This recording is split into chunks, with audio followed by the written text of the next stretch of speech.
Adakah orang yang ingin hidup sengsara? Adakah orang yang ingin kelaparan? Adakah orang yang hidup berkekurangan? Adakah orang yang ingin diperlakukan tidak adil? Jawabannya jelas tidak ada. Sebaliknya, semua orang berharap dan merindukan kebahagiaan dan kesejahteraan. Harus diakui bahwa kebahagiaan dan kesejahteraan itu sifatnya relatif. Kebahagiaan bagi seseorang belum tentu kebahagiaan bagi orang lain. Kesejahteraan bagi saya belum tentu kesejahteraan bagi Anda.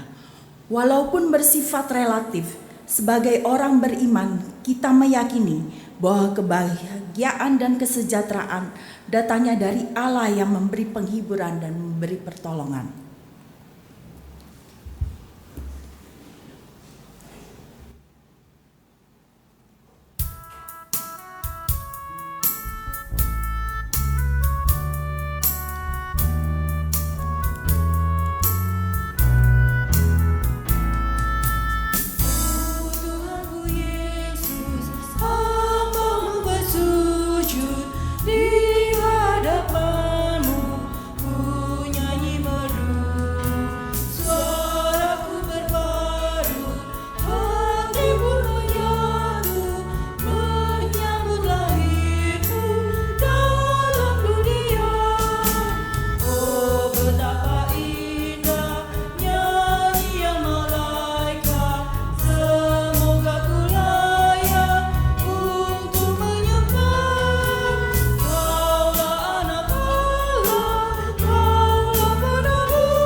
Kebaktian Minggu Advent kedua ini berlangsung dalam nama Bapa, Anak, dan Roh Kudus.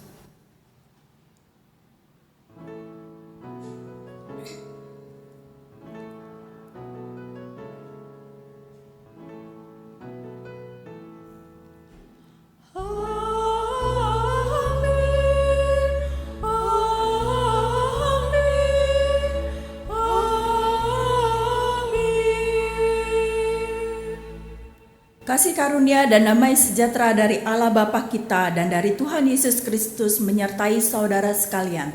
Dan menyertai saudara juga.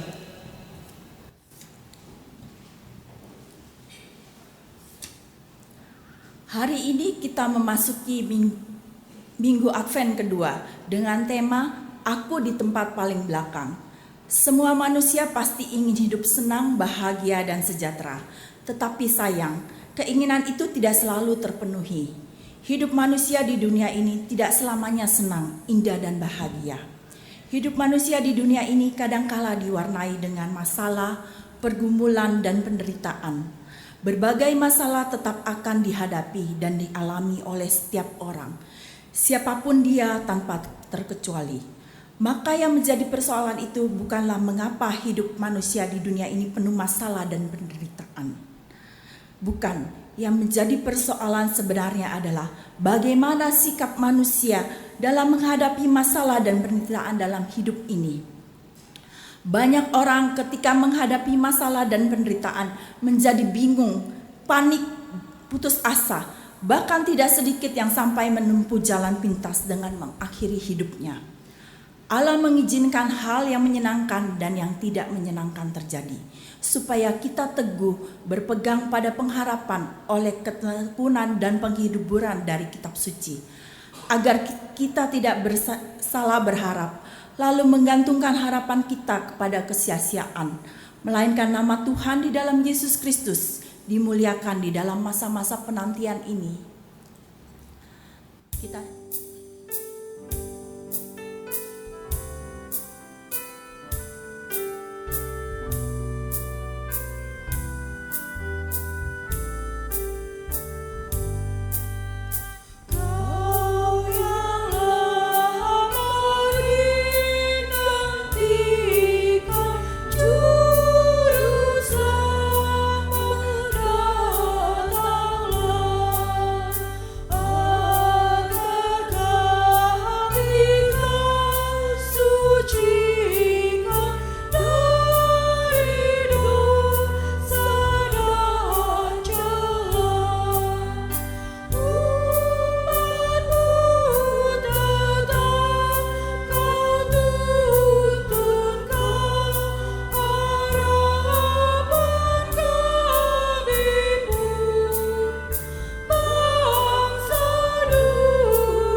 saudara-saudari, marilah mengakui di hadapan Allah bahwa kita telah berdosa, serta memohon belas kasihan Tuhan supaya kita layak merayakan peristiwa penyelamatan ini. Tuhan Yesus, kami mudah tersinggung dan sukar mengampuni, kurang sabar dan cepat marah. Tuhan kasihanilah kami. Tuhan kasihanilah kami. Di dalam pergaulan dengan sesama, kami sering terkurung dalam kesempitan cinta diri dan sering kurang mencintai sesama kami. Dengan tulus hati, Kristus kasihanilah kami. Kristus kasihanilah kami. Kami mudah sekali melihat kesalahan orang lain ketimbang apa yang baik. Kami lekas iri hati pada sesama, tidak mau mengubah hidup kami, namun meminta orang lain mengubah hidup mereka. Tuhan kasihanilah kami. Tuhan kasihanilah kami. Saudara-saudari, Allah memanggil dan menyelamatkan kita bukan karena kita layak, melainkan karena kebaikan hati-Nya. Maka semoga Allah yang maha baik itu mengasihi kita, mengampuni dosa kita, dan mengantar kita ke hidup yang kekal. Amin.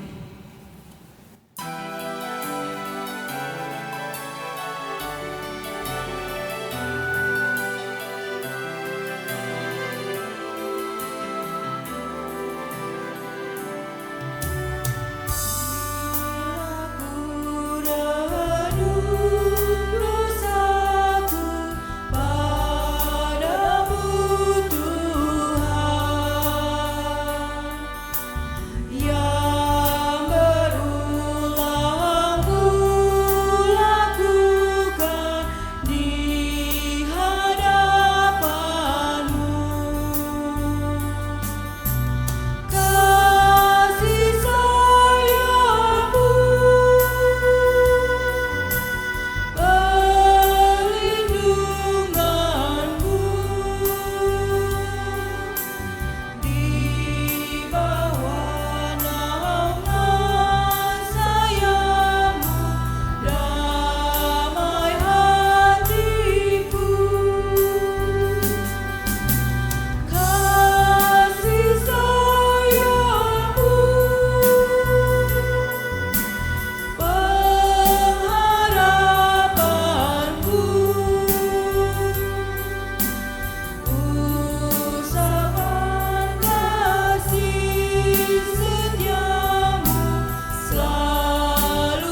Jika kita berkata bahwa kita tidak berdosa, maka kita menipu diri kita sendiri, dan kebenaran tidak ada di dalam kita. Jika kita mengaku dosa kita, maka Ia adalah setia dan adil, sehingga Ia akan mengampuni segala dosa kita dan menyucikan kita dari segala kejahatan. 1 Yohanes pasal 1 ayat 8-9. Demikianlah berita anugerah dari Tuhan kita Yesus Kristus. Syukur kepada Allah.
Sungguh selamatlah jiwa kami karena kami punya Tuhan.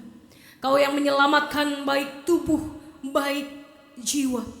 Engkau Allah yang memelihara jiwa kami sampai kesudahan zaman. Dan Engkau jugalah yang membantu kami memelihara jiwa kami pada saat kini. Tuhan, jiwa kami tidak akan terpelihara tanpa firman-Mu. Jiwa kami akan semakin kering dan layu tanpa firman-Mu. Oleh karena itu hari ini kami mau bersama-sama belajar. Kami mau bersama-sama mendengar. Kami mau bersama-sama mengenal hati Tuhan. Agar jiwa kami tidak menjadi jiwa-jiwa yang merana. Jiwa kami tidak menjadi jiwa yang mati suri. Tapi jiwa yang terus bertumbuh di dalam pengenalan kedalaman kasih Tuhan. Tolonglah kami Tuhan karena kami terbatas. Walaupun roh kami adalah roh yang penurut. Tapi tubuh kami lemah, tubuh kami fana. Jadi biarlah Roh Kudus menolong kami agar kami dapat menguasai tubuh kami, menguasai pikiran kami, menguasai hati kami. Dan biarlah Tuhan apa yang hari ini akan kami pelajari bersama dapat kami terapkan hari demi hari di dalam kehidupan kami. Menjadi rema di dalam hidup kami. Tolonglah kami Tuhan di tengah keterbatasan ini. Dan hanya kepadamu lah kami memohon. Baik kami yang mendengar maupun kami yang berbicara. Hanya di dalam nama Tuhan Yesus Kristus, penolong kami, juru selamat kami berdoa. Amin. Kita bersama membuka firman Tuhan kita pada sore hari ini. Yang pertama-tama terambil dari Matius 8 ayat 20. Lalu kemudian kita melanjutkan ke Filipi 2 ayat 1 sampai 7.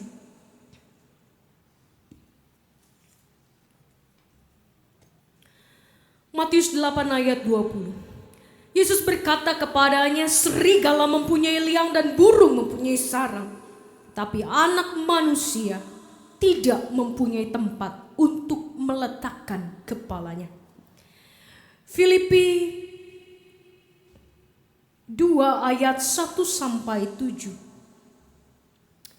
Jadi karena dalam Kristus ada nasihat, ada penghiburan kasih, ada persekutuan roh, ada kasih mesra dan belas kasihan. Karena itu sempurnakanlah sukacitaku dengan ini. Hendaklah kamu sehati sepikir dalam satu kasih, satu jiwa, satu tujuan. Dengan tidak mencari kepentingan sendiri atau puji-pujian yang sia-sia. Sebaliknya hendaklah dengan rendah hati, yang seorang menganggap yang lain lebih utama daripada dirinya sendiri. Dan janganlah tiap-tiap orang hanya memperhatikan kepentingannya sendiri, tetapi kepentingan orang lain juga.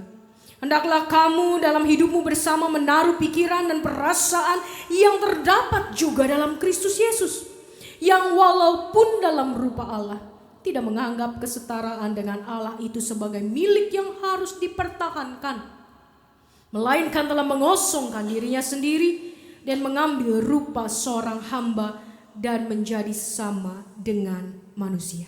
Demikian jauh pembacaan firman Tuhan. Berbahagialah kita yang membaca merenungkan firman Tuhan. Maranatha. Maranatha, Maranatha, Maranatha.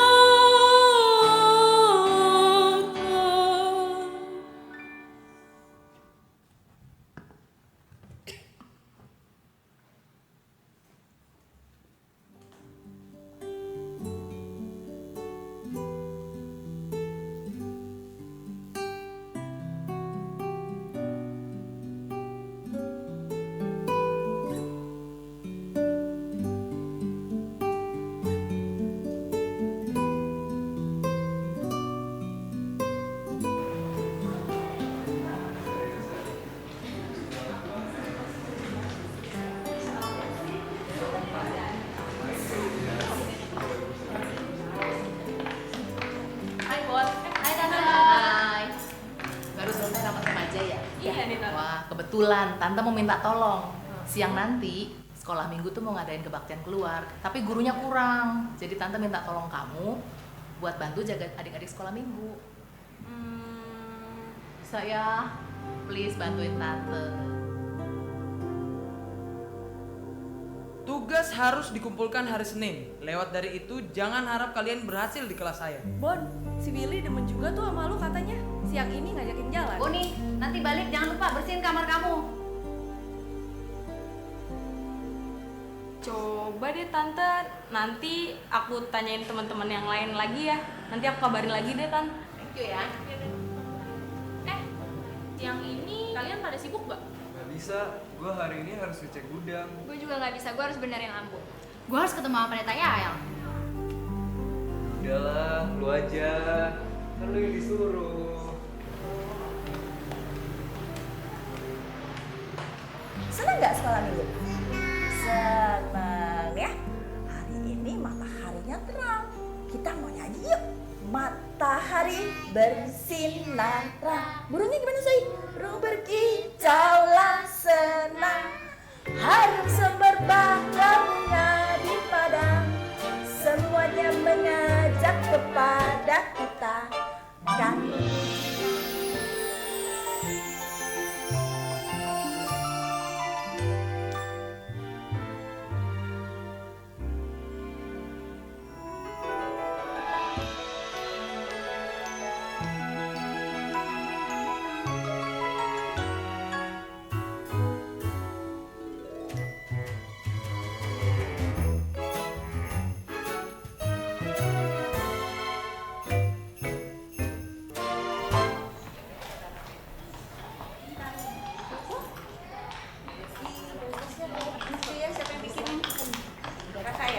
Patrick, besok bikinin kakak bintang majus yang besar banget, oke? Ya Kak Boni, makasih ya udah anterin aku pulang dulu ya. Oke, Dadah. hati-hati ya. Iya, dadah. Sampai minggu depan ya. Bon, thank you udah bantuin tante di sekolah minggu. Tuhan berkati pelayanan kamu. Iya, sama-sama tante. Lagian aku juga udah seneng kok bisa melayani Tuhan. Adik-adik sekolah minggunya juga lucu-lucu. Syukurlah kalau gitu. Sekarang kita pulang sama-sama yuk. Oke.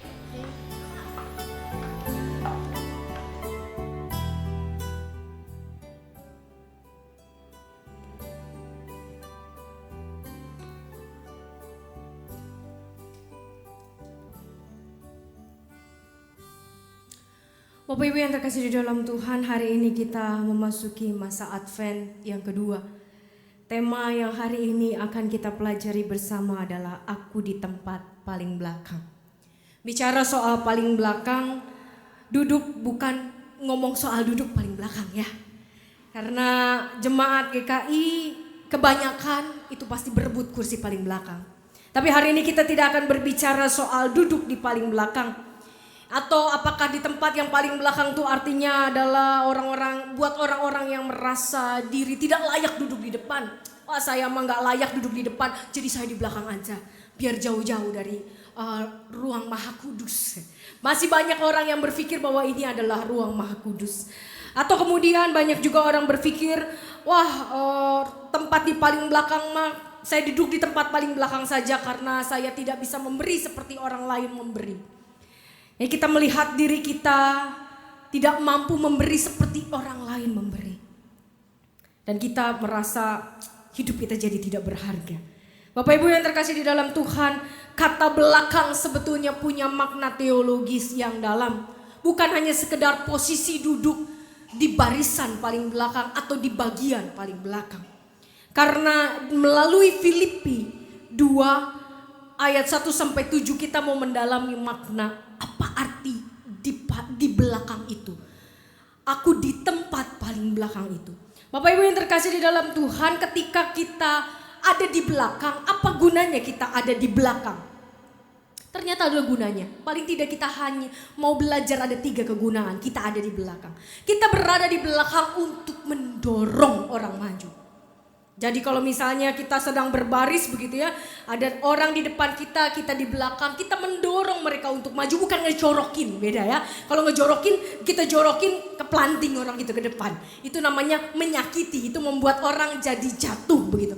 Tapi ketika kita menjadi orang yang ada di belakang, di tempat yang paling belakang, maka kita bertugas membuat orang maju. Membuat orang maju dengan apa? Dengan nasihat, dengan hiburan, penghiburan, dengan kasih mesra, dengan belas kasih tanpa adanya penghakiman dan tanpa adanya sikap merendahkan. Ketika kita juga kemudian ada di belakang, maka kita menjadi orang yang dapat dipercaya. Karena orang di depan tidak akan dapat melihat apa yang terjadi di belakang.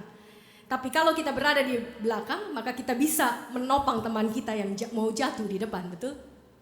Kalau di depan kita sudah mau jatuh, pasti kita bisa langsung angkat. Tapi kalau kita berada di depan saudara kita yang mau jatuh itu, kita tidak akan bisa. Kita tidak akan tahu di belakang mau ngegeletak juga kita tidak tahu karena kita tidak lihat.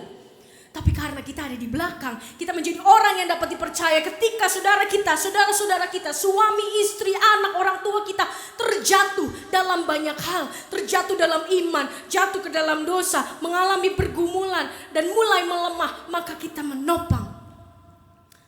Itu arti pertama dari kata di belakang. Di belakang yang pertama adalah menjadi support dan bukan sekedar supporter. Kalau supporter kan teriak-teriak aja begitu ya. Dari jauh ayo begitu ya. Tapi support, kita menjadi orang-orang yang menyupport adalah orang-orang yang terjun juga secara langsung. Mau melakukan seperti yang tadi. Mau berani memberi nasihat, berani menopang, berani menjadi orang yang dapat dipercaya, memberikan penghiburan, memberikan belas kasih dan lain sebagainya. Arti kedua dari kata di tempat paling belakang, kata belakangnya adalah ketika kita mau melihat firman Tuhan dari ayatnya yang ketiga. Dengan tidak mencari kepentingan sendiri atau pujian yang sia-sia. Sebaliknya hendaklah dengan rendah hati yang seorang menganggap yang lain lebih utama daripada dirinya sendiri. Bapak Ibu yang terkasih, tadi kita melihat film hanya 4 menit. Tahukah berapa banyak waktu yang dipakai untuk syuting itu? Banyak sekali. Bonnie tadi adalah putri dari Bapak Karl Korompis, Bonnie Korompis. Tampil tadi hanya kurang lebih 4 menit. Tapi dia harus datang dari jam 6 pagi. Dan dia mungkin baru pulang sekitar jam 11 malam dari gereja ini. Untuk take lagi, untuk syuting. Bapak Ibu yang terkasih, banyak yang dia korbankan. Mungkin kita pikir cuma sebentar. Tapi ternyata prosesnya tidak seperti itu. Prosesnya tidak secepat itu. Dia harus pergi dari kampusnya, kadang-kadang dia sampai di sini jam 10 malam untuk briefing. Dari kampusnya dia harus pergi ke sini, jam 10 dia baru sampai, lalu dia harus pulang lagi ke rumahnya di Tangerang bersama dengan kakak, mama, papa. Bahkan opung juga ikut serta di dalam pembuatan film ini. Dan seringkali kita tidak tahu apa yang terjadi pada orang lain. Dan kita juga tidak tahu apa yang menjadi proses bagi orang lain. Nah, ketika kita menjadi orang yang ada di tempat paling belakang, kita menempatkan diri menjadi orang yang berada di tempat paling belakang, artinya kita juga sedia untuk menjadi tidak penting. Walaupun justru melakukan hal-hal yang penting. Kita siap sedia untuk bisa berkorban bagi orang lain. Mungkin orang lain tidak tahu betapa kita berkorban. Anak kita tidak tahu betapa kita berkorban sebagai orang tua. Suami kita tidak tahu betapa kita berkorban bagi keluarga. Istri kita juga mungkin tidak tahu betapa kita berkorban buat keluarga. Yang kelihatan cuma di depan. Tapi ketika kita mau menjadi orang yang ada di tempat paling belakang, kita tidak perlu sedih ketika orang tidak tahu pengorbanan kita. Tapi kita tetap melakukan hal berkorban itu. Kita tetap melakukan yang terbaik walaupun orang lain tidak tahu apa yang kita lakukan. Pakai proses yang panjang. Bapak Ibu yang terkasih, pada minggu pertama kemarin kita melihat ada Pak Karl. Karena orangnya juga tak ada di sini. Jadi saya buka sedikit rahasia begitu ya. Pak Karl itu luar biasa tersiksa disuruh syuting, Bapak Ibu sekalian. Jadi ketika dia syuting dia selalu lihat saya, ya. Dan Ingrid begitu ya, saudari Ingrid. Ini gara-gara Ingrid, begini. Kenapa? Karena beliau tidak biasa namanya di syuting. Beliau tidak biasa berada di depan kamera. Take beliau berkali-kali begitu ya. Salah lagi. Dan kalau Bapak Ibu lihat begitu ya, dia tuh waktu di minggu pertama lagi seperti melihat pekerjaan gitu ya. Sepertinya banyak pekerjaan itu sebetulnya naskah yang dia gak berani lepas. Tapi Tapi dia berkorban, dia mau berusaha, dia mendorong dirinya untuk berusaha. Padahal dia cuma muncul beberapa menit dengan beberapa dialog saja. Tapi dia mendorong sedemikian keras agar jadilah sebuah film pendek. Bapak Ibu terkasih di dalam Tuhan, orang yang bersedia berada di tempat yang paling belakang adalah orang yang sedia tetap melakukan yang terbaik, tetap berkorban walau tidak dilihat, walau tidak dipuji. Makanya tadi di dalam surat Paulus kepada jemaat Filipi dikatakan, dengan tidak mencari kepentingan sendiri atau puji-pujian yang sia-sia, sebaliknya hendaklah dengan rendah hati seorang menganggap yang lain lebih utama daripada dirinya sendiri. Dan saya melihat bagaimana keluarga Korompis melihat bahwa ini penting lebih dari apa yang mereka juga sebetulnya anggap penting. Mereka mungkin punya banyak kesibukan, mereka punya banyak pergumulan, mereka punya banyak prioritas. Tapi mereka bersedia dari jam 6 pagi sampai larut malam mereka melakukan yang terbaik. Bukan hanya apa yang tadi Bapak Ibu sekalian lihat ditampilkan dalam film pendek ketika Boni harus memilih, harus membagi prioritasnya, dan dia kemudian memilih untuk menolong, dia memilih untuk berbagi, dia memilih untuk mau berkorban. Sedangkan dia punya banyak kepentingan. Itu hanya 4 menit saja. Tapi saya melihat bagaimana keluarga ini berkorban dan melakukan yang terbaik. Bapak Ibu yang terkasih di dalam Tuhan, itu adalah arti di belakang yang kedua. Kita tetap melakukan hal-hal yang baik, hal-hal yang berharga, hal-hal yang penting walaupun tidak dipandang penting. Banyak orang memilih, oh saya tidak mau jadi panitia, saya tidak mau jadi penatua supaya saya tidak nampak begitu ya. Saya mah di belakang layar saja. Bapak Ibu yang terkasih di dalam Tuhan, banyak orang memakai istilah itu, alasan itu untuk tidak melakukan hal yang penting. Tapi ketika kita tetap melakukan yang penting tanpa orang melihat sekalipun, itulah yang indah di hadapan Tuhan. Kita tetap melakukan hal yang baik, kita tetap melakukan apa yang Tuhan inginkan. Yang ketiga, ayat yang keempat. Dan janganlah tiap-tiap orang hanya memperhatikan kepentingannya sendiri, tetapi kepentingan orang lain juga. Kenapa orang kalau di jalan nyalip? Bapak Ibu sekalian pernah nyalip? Mobil, oh depan lambat banget sih begitu kan, lambat banget shoot ke depan. Ke motor, oh ini motor juga lambat banget, kita shoot ke depan. Kita nyalip, kenapa sih kita nyalip? Kalau tadi di pemuda, saya tanya sama pemuda, kenapa kalian suka nyalip? Biar cepet. Memang banyaknya ngomongnya pasti biar cepet. Tapi sesungguhnya alasan yang paling utama bukan biar cepet, karena kita merasa kepentingan kita lebih penting dari orang lain. Kita tidak tahu bahwa kalau di depan kita itu ternyata ada ibu-ibu yang sudah mau melahirkan gitu ya, atau ada bapak-bapak yang kena serangan jantung, kita nggak tahu. Yang penting kita nyalip dulu. Jadi kita merasa selalu kepentingan kita lebih utama.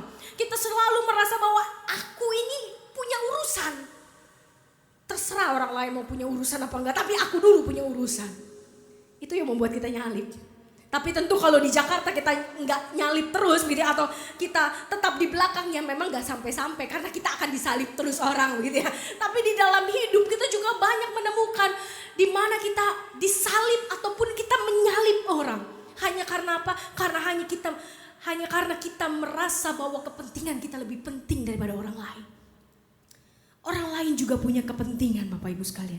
Tapi ketika kita mau menjadi orang yang berada di paling belakang, artinya kita menjadi orang yang sopan.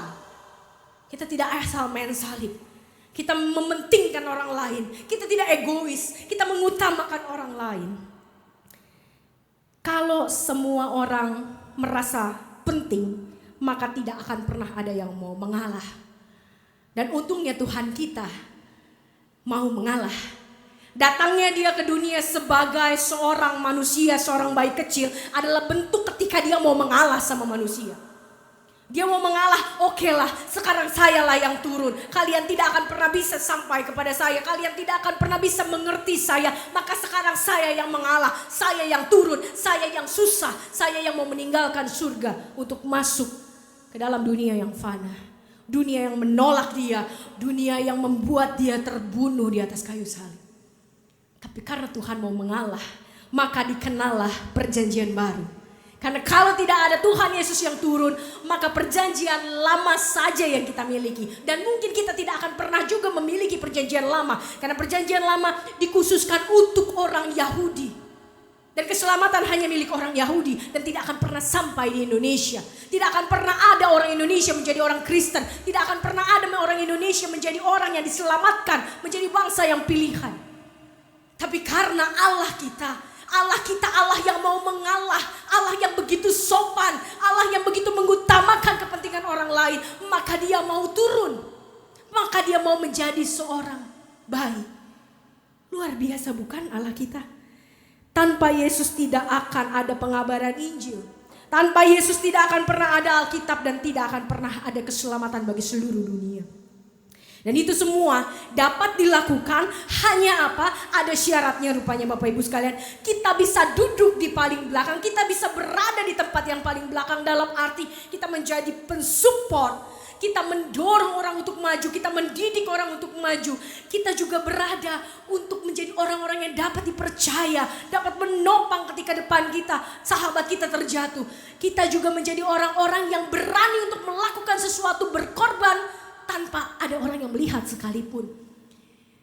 Dan kita juga menjadi orang yang sopan, mementingkan kepentingan orang lain. Itu semua hanya bisa dilakukan kalau menurut surat di Filipi dikatakan, jadi karena dalam Kristus. Filipi 2 ayat 1. Jadi karena dalam Kristus. Apa artinya Bapak Ibu terkasih? Hanya ada di dalam Kristus kita bisa melakukan itu. Bukan di dalam gereja. Bukan di dalam gereja. Tapi di dalam Kristus. Gereja bisa tanpa Kristus? Bisa. Walaupun gereja punya salib yang besar. Walaupun gereja punya gedung yang indah. Punya patung-patung dari patung Yesus sampai patung-patung yang lain. Tapi bisa gereja tanpa Kristus. Gereja bisa tidak punya Kristus. Oleh karena itu Tuhan mengatakan bahwa di sini bukan soal di dalam gereja. Tapi di dalam Kristus. Karena hanya Kristus yang memampukan kita melakukan itu, bukan gereja. Dan banyak kadang-kadang kita mencari segala sesuatu di gereja, bukan pada Kristus itu sendiri. Sehingga ketika manusia tidak menemukan sesuatu yang dia ingin untuk temukan di gereja, dia pindah gereja. Gereja ini enggak begini, gereja itu enggak begitu, gereja ini itu tidak begitu dan tidak begitu. Karena mereka tidak mencarinya di dalam Kristus. Kita tidak mencarinya di dalam Kristus. Semua itu dapat dilakukan ketika kita berada di dalam Kristus. Apa artinya? Bahasa Yunani dari di dalam menggunakan hanya dua huruf N, E dan N. Bahasa Yunani ini punya kedalaman arti yang luar biasa. Arti di dalam artinya di dalam relasi dengan Kristus. Artinya kita harus selalu bertanya pada Kristus. Apakah yang saya lakukan ini benar? Apakah yang saya perjuangkan ini layak? Kalau Tuhan bilang layak, lalu orang bilang sia-sia. Dan hati kecil kita mungkin bilang sia-sia. Maka kita akan berhenti. Tapi kalau kita bertanya sama Tuhan, kamu layak berjuang. Walaupun tidak ada orang yang melihat. Walaupun tidak ada orang yang mendengar. Walaupun tidak ada orang yang mengerti. Tidak ada orang yang mau membantu. Tapi itu layak untuk dilakukan. Maka kita akan tetap melakukannya. Berelasi dengan Kristus dalam rangka mencari apa keinginan Kristus. Selalu bertanya kepada Dia. Selalu memohon kepada Dia menolong kita. Berelasi bersama dan dengan Kristus. Lalu yang kedua, mengambil posisi pikiran, hati, perasaan Kristus. Dikatakan di ayat kelima, hendaklah kamu dalam hidupmu bersama menaruh pikiran dan perasaan yang terdapat juga dalam Kristus. Kalau hanya sekedar perkataan Yesus kita bisa cari di firman Tuhan. Matius, Markus, Lukas, Yohanes mengandung begitu banyak perkataan Yesus. Tapi masalahnya di sini bukan hanya kita tahu perkataan Yesus, tapi bagaimana kita menaruh pikiran kita dan perasaan yang terdapat pada Kristus. Jadi kita harus bisa merasa seperti Kristus merasa. Kita harus bisa berpikir seperti Kristus berpikir. Enggak mudah Bapak Ibu sekalian. Kalau hanya sekedar membaca firman Tuhan, mengerti kehendak Kristus, kita bisa membacanya lewat firman Tuhan. Tapi mengerti perasaan Kristus, Ini bukan hal yang mudah untuk dilakukan. Tapi itu yang Tuhan inginkan. Kalau kita memang tinggal di dalam Tuhan, maka kita mengerti perasaan Kristus. Kita kesel sama suami, kita kesel sama istri, kita kesel sama anak. Berdoalah dan bertanyalah pada Tuhan. Tuhan, kalau Tuhan jadi saya atau saya jadi Tuhan, bagaimana perasaan Tuhan? Dan apa yang akan Tuhan lakukan? Pasti beda dengan apa yang akan kita lakukan. Apa yang Tuhan lakukan pasti beda dengan apa yang kita lakukan. Perasaan kita sama orang yang membenci kita, perasaan kita sama orang yang menyakiti hati kita pasti beda dengan perasaan Tuhan kepada kita atau kepada orang yang kita benci atau yang juga membenci Tuhan. Pasti beda. Bapak Ibu yang terkasih di dalam Tuhan, mengerti perasaan Kristus dan pikiran Kristus itu tidak mudah. Tapi ketika kita menjadi orang yang mau berkorban, kita mau menjadi orang yang berada di tempat paling belakang, maka kita harus mengerti apa yang Kristus inginkan, apa yang Kristus rasakan. Itu arti di dalam Kristus. Lalu kata di dalam juga artinya di bawah. Alkitab saya ada di dalam bungkus Alkitab. Ketika saya letakkan begini, maka Alkitab saya akan tetap di bawah dan bungkusnya ada di luar. Saya letakkan begini, Alkitabnya akan tetap ada di bawah dan bungkusnya di luar. Saya balik begini, Alkitabnya tetap di dalam dan bungkusnya di luar. Arti di dalam Kristus, maka kita dipenuhi oleh kuasa Kristus, kita dipenuhi oleh kehendak Kristus, kita berada di dalam otoritas Kristus dan tidak keluar dari situ. Itu artinya di dalam. Bapak Ibu yang terkasih di dalam Tuhan, tidak mudah memang untuk menjalankan apa yang hari ini kita pelajari. Untuk berada di paling belakang. Dari 3 kata belakang saja terasa sudah berat. Apalagi itu dilakukan harus di dalam Kristus. Itu lebih berat lagi. Tapi bukan berarti kita tidak mungkin melakukannya. Kita bisa melakukannya. Oleh karena itu kata di dalam Kristus juga artinya menggunakan kekuatan dari Kristus. Menggunakan hikmat dari Kristus. Menggunakan kasih dari Kristus. Karena hanya kasih, hikmat, kekuatan, damai sejahtera, sukacita dari Kristuslah yang memampukan kita untuk berada di tempat yang paling belakang tanpa bersungut-sungut. Tanpa harus bersungut-sungut. Bahkan mengalami sukacita yang penuh. Gak apa-apa Tuhan, saya di tempat paling belakang karena Tuhan lebih dulu berada di tempat yang paling belakang.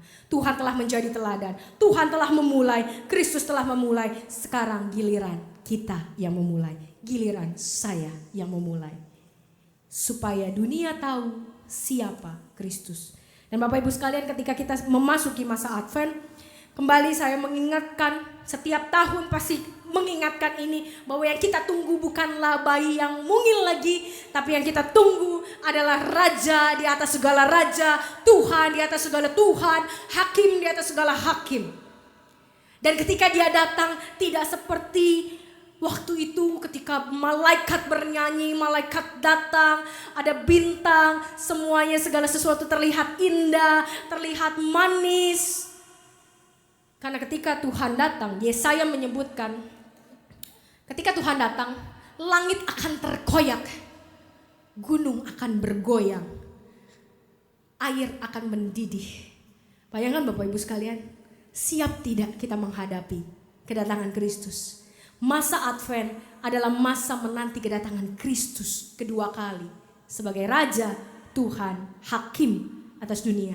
Bukan lagi seorang bayi yang lucu, yang menggemaskan dan tidak bisa apa-apa.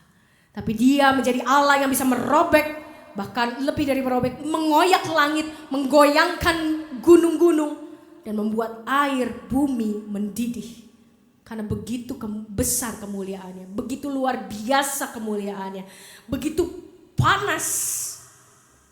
Tuhan menolong, selamat menantikan Kristus. Saat teduh bagi kita semua.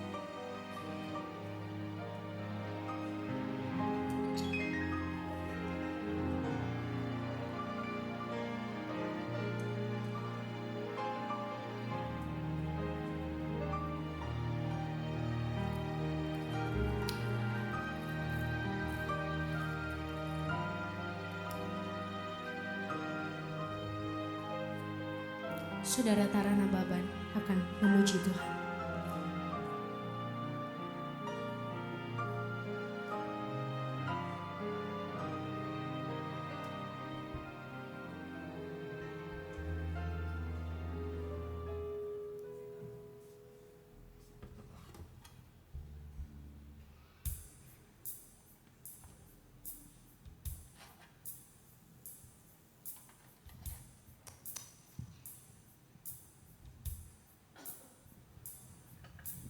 Shalom, selamat hari Minggu buat kita semua. Senang bisa melayani di gereja ini. Semoga lewat lagu ini kita diingatkan untuk boleh melayani Tuhan dan menempatkan diri kita di tempat yang paling belakang tanpa harus bersungut-sungut. Karena bukan manusia yang menilai, tapi Tuhan yang mengenal pribadi kita. Tuhan memberkati.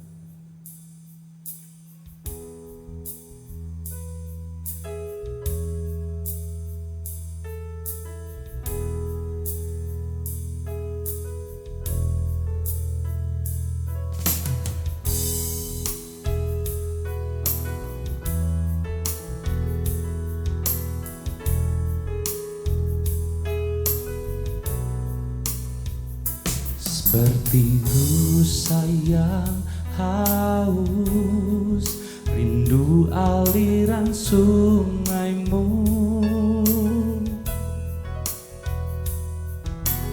Hatiku tak tahan menunggumu. Oh, bagai tanah gersang menanti datangnya hujan. Begitupun jiwaku, Tuhan. Hanya Engkau pribadi yang mengenal hatiku. Tiada yang tersembunyi bagimu. Seluruh isi hatiku Kau tahu dan bawaku untuk lebih dekat lagi padamu, tinggal dalam indahnya dekapan kasih-Mu.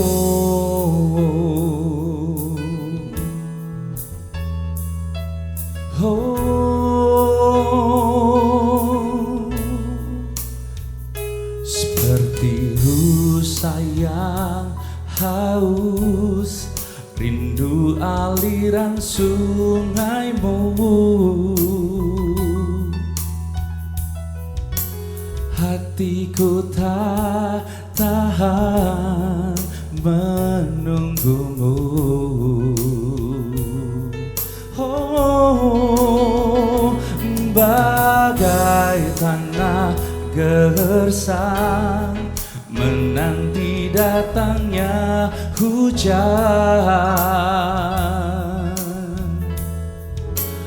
Begitupun jiwaku, Tuhan. Hanya Engkau pribadi yang mengenal hatiku. Tiada yang tersembunyi bagimu.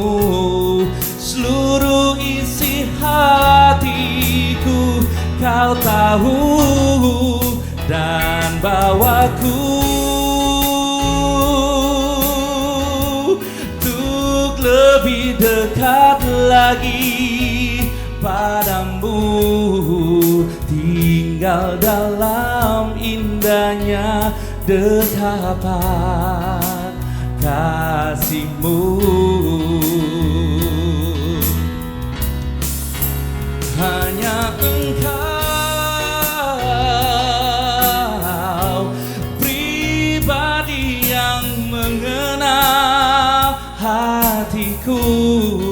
tiada yang tersembunyi bagimu.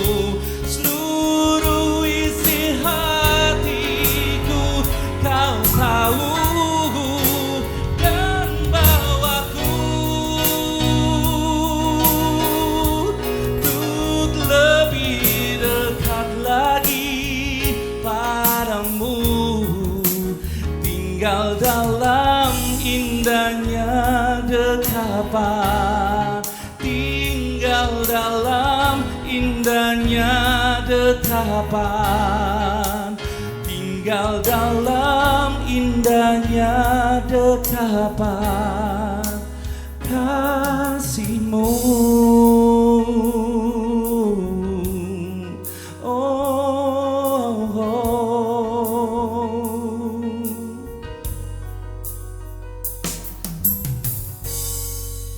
Shalom, Tuhan Yesus memberkati.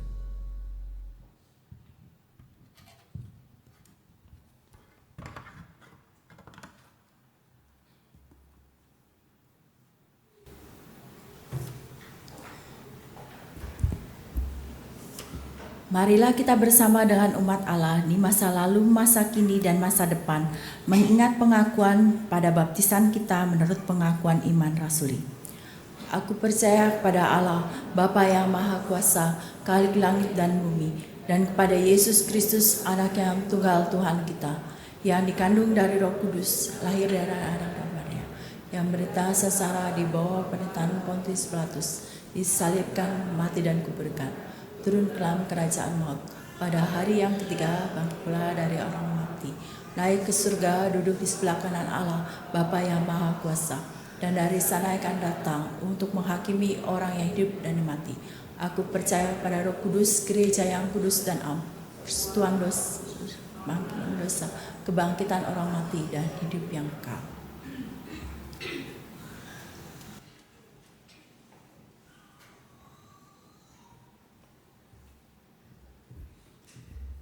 Mari kita berdoa. Tuhan, kami mengucap syukur kalau Tuhan sudah menjadi teladan bagi kami. Menjadi teladan untuk berada di paling belakang. Engkau memberikan dirimu untuk ada di paling belakang. Engkau bahkan membuat dirimu menjadi orang yang paling hina. Manusia yang dikucilkan, dibenci. Dan Tuhan, Engkau memilih itu. Engkau memilih untuk berkorban. Walaupun Engkau tetap melakukan yang terbaik seperti yang Bapa inginkan. Engkau tetap melakukan apa yang manis, apa yang indah, apa yang membawa terang dan berkat. Walaupun banyak orang yang menolak. Dan kami bersyukur Tuhan, Engkau menunjukkan kepada kami bahwa Engkau bisa. Engkau memilih itu bagi kami. Maka kami pun mau belajar untuk memilih berada di tempat yang paling belakang, agar nama-Mu lah yang dimuliakan. Tolong kami Tuhan, dan hari ini kami juga mau berdoa untuk setiap kami yang berada di dalam pergumulan hidup. Biarlah pergumulan hidup tidak membuat kami menjadi berputus asa, tapi pergumulan hidup membuat kami juga makin mengerti arti berada di tempat yang paling belakang. Karena walaupun di dalam pergumulan, Tuhan memberikan kami sukacita. Di dalam kesusahan, Tuhan memberikan kami kekuatan. Di dalam masa-masa terkelam kehidupan kami sekalipun, Tuhan tidak pernah meninggalkan kami.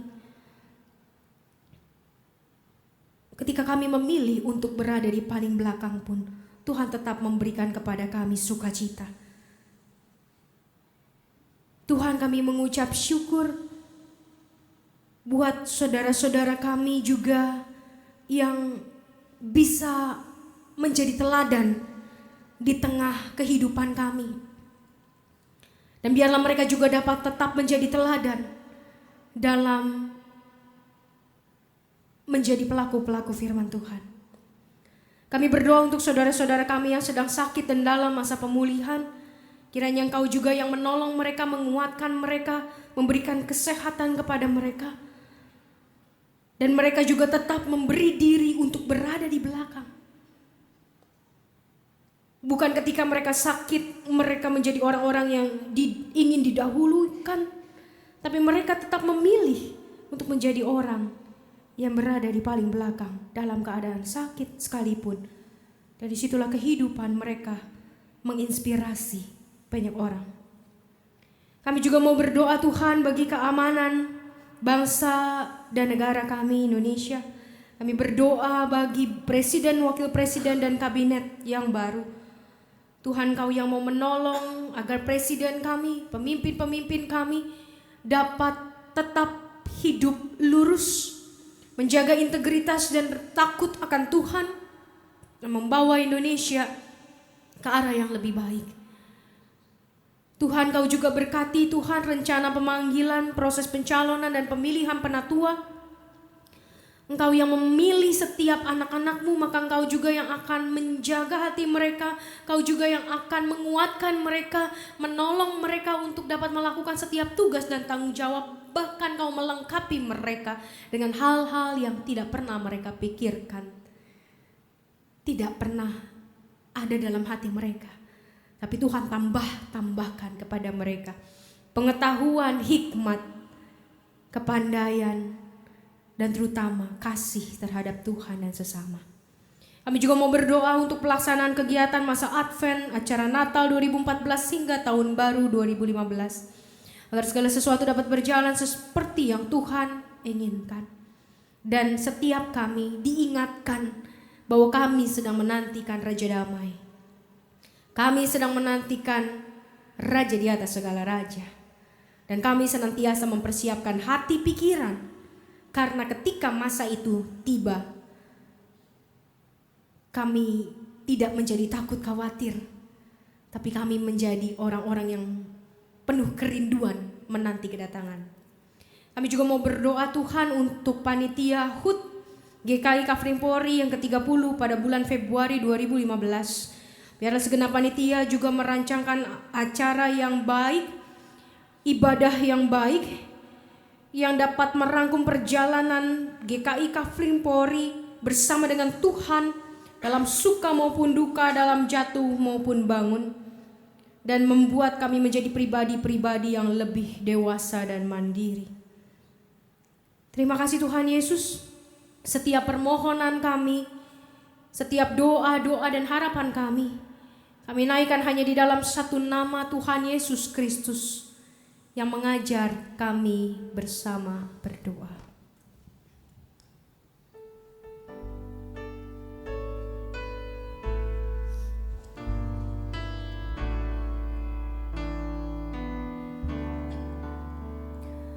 Bapa kami yang ada di surga, dikuduskanlah nama.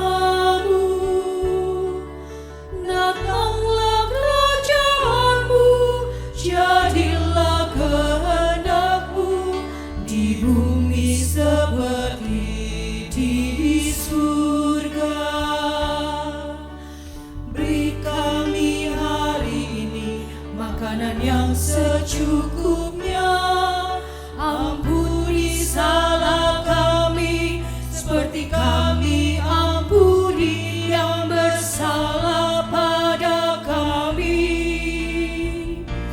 Jangan bawa kami dalam pencobaan, melainkan lepaskan kami dari yang jahat.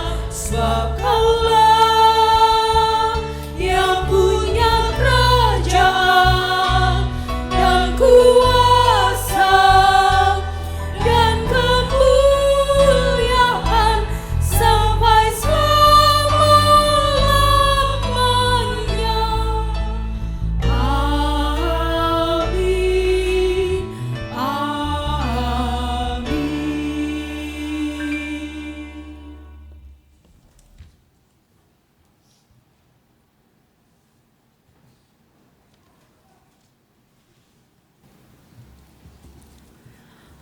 Nats persembahan terambil dari Roma 12 ayat 1. Karena itu saudara-saudara, demi kemurahan Allah aku menasihatkan kamu supaya kamu mempersembahkan tubuhmu sebagai persembahan yang hidup, yang kudus dan yang berkenan kepada Allah.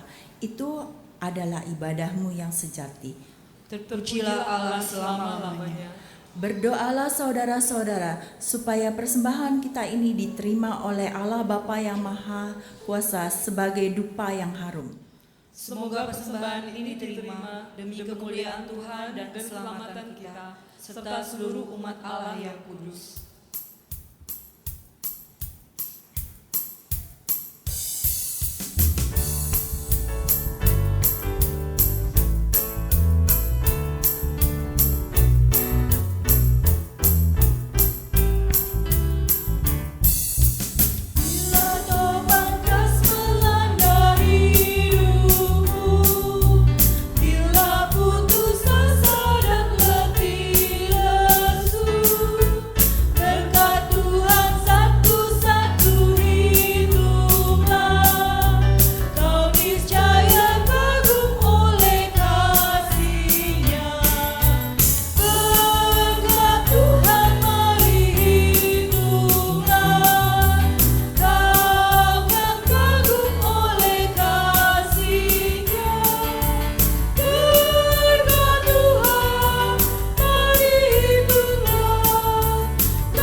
Tuhan Yesus, kami membawa persembahan ini yang sebenarnya berasal dari Tuhan, bahkan sebenarnya adalah juga milik Tuhan, karena seluruh hidup kami adalah milik-Mu.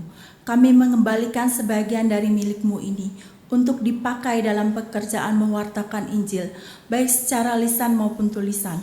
Kiranya pekerjaan Tuhan semakin meluas dan menjadi berkat bagi banyak orang. Terima kasih Tuhan, dalam nama Tuhan Yesus Kristus kami berdoa. Amin.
kepada Tuhan.